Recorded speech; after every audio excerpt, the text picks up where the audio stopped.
What writing is. Telepathy, of course. It's amusing when you stop to think about it. For years, people have argued about whether or not such a thing exists. Folks like J.V. Ryan have busted their brains trying to create a valid testing process to isolate it, and all the time it's been right there, lying out in the open like Mr. Poe's purloined letter. All the arts depend upon telepathy to some degree, but I believe that writing offers the purest distillation. Perhaps I'm prejudiced, but even if I am, we may as well stick with writing, since it's what we came here to think and talk about. My name is Stephen King. I'm writing the first draft of this part at my desk, the one under the eave, on a snowy morning in December of 1997. There are things on my mind. Some are worries, bad eyes, Christmas shopping not even started, wife under the weather with a virus. Some are good things. Our younger son made a surprise visit home from college. I got to play Vince Teller's brand new Cadillac with the wallflowers at a concert. But right now, all that stuff is up top. I'm in another place, a basement place where there are lots of bright lights and clear images. This is a place I built for myself over the years. It's a far seeing place. I know it's a little strange, a little bit of a contradiction, that a far seeing place should also be a basement.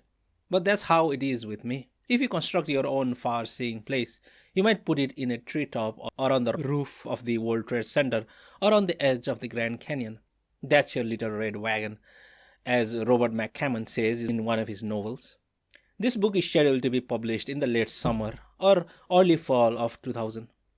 If that's how things work out, then you are somewhere downstream on the timeline from me. But you are quite likely in your own far seeing place, the one where you go to receive telepathic messages. Not that you have to be there. Books are a uniquely portable magic. I usually listen to one in the car, usually always unabridged. I think abridged audiobooks are the pits. And carry another wherever I go. You just never know when you'll want an escape hatch. Mile long lines at toll booth plazas, the 15 minutes you have to spend in the hall of some boring college building waiting for your advisor, who's got some yank off in there threatening to commit suicide because she is flunking custom comfurling 101 to come out so you can get his signature on a drop card, airport boarding lounges, laundromats on rainy afternoons, and the absolute worst, which is the doctor's office when the guy is running late and you have to wait half an hour in order to have something sensitive mauled. At such times, I find a book vital. If I have to spend time in purgatory before going to one place or the other, I guess I'll be alright as long as there's a lending library. If there is, it's probably stocked with nothing but novels by Daniel Steele and chicken soup books. Ha ha, jokes on you, Steve. So I read what I can, but I have a favorite place, and probably you do too. A place where the light is good and the vibe is usually strong. For me, it's the blue chair in my study. For you, it might be the couch on the sun porch, the rocker in the kitchen, or maybe it's propped up in your bed. Reading in the bed can be heaven, assuming you can get just the right amount of light on the page and aren't prone to spilling your coffee or cognac on the sheets. So let's assume that you're in your favorite receiving place, just as I am in the place where I do my best transmitting. We'll have to perform our mentalist routine not just over the distance, but over time as well. Yet that presents no real problem if we can still read Dickens, Shakespeare, and with the help of a footnote or two, Herodotus. I think we can manage the gap between 1997 and 2000. And here we go, actual telepathy in action. You'll notice I have nothing up my sleeves and that my sleeves never move. Neither, most likely, do yours. Look, here's a table covered with a red cloth. Or it is a case the size of a small fish aquarium. In the cage is a white rabbit with a pink nose and pink rimmed eyes. In its front paws is a carrot stub upon which it is contentedly munching. On its back, clearly marked with blue ink, is the numeral 8. Do we see the same thing? We'll have to get together and compare notes to make absolutely sure, but I think we do. There will be necessary variations, of course. Some receivers will see a cloth which is turkey red, some will see one that's scarlet, while others may see still other shades.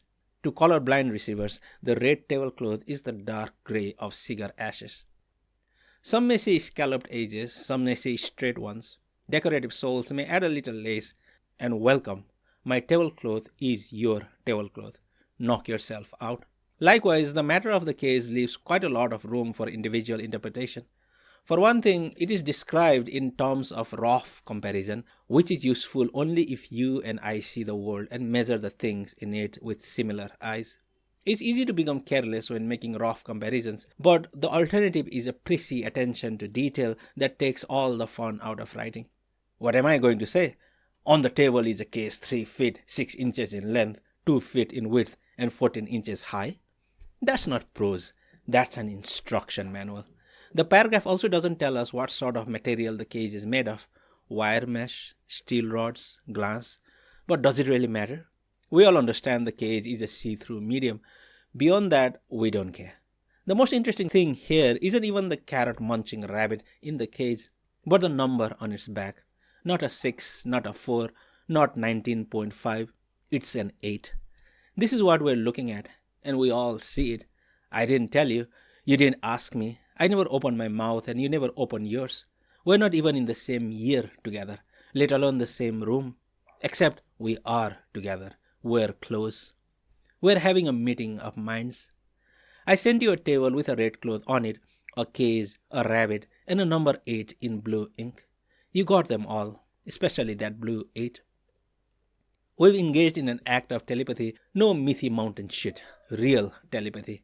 I'm not going to belabor the point, but before we go any further, you have to understand that I'm not trying to be cute.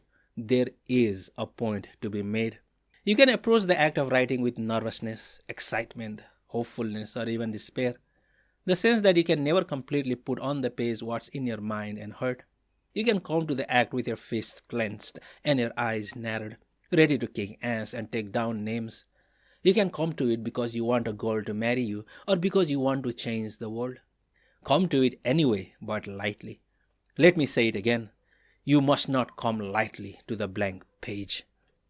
I'm not asking you to come reverently or unquestioningly. I'm not asking you to be politically correct or cast aside your sense of humor. Please, God, you have one.